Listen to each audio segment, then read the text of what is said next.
to duplicate VW TAOS key with KYDZ MLB tool. Today we duplicate a key. For a VW rig, we need to disassemble the key and remove the cover.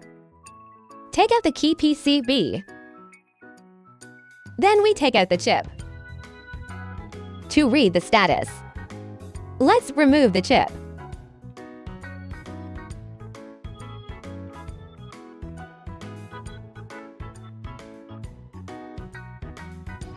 Place the chip on top of our adapter board.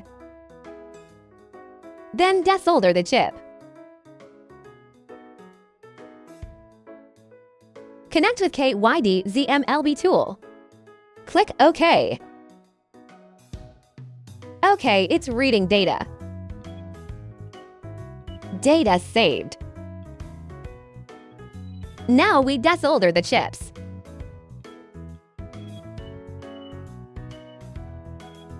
Put it back on the key.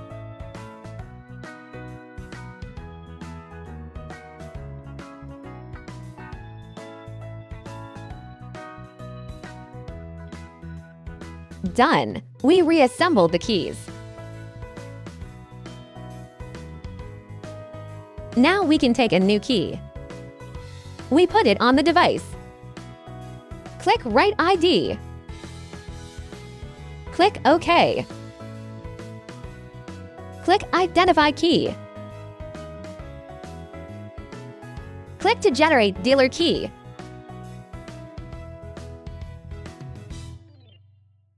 Now we generate a key. Then we should do a key learning in the car.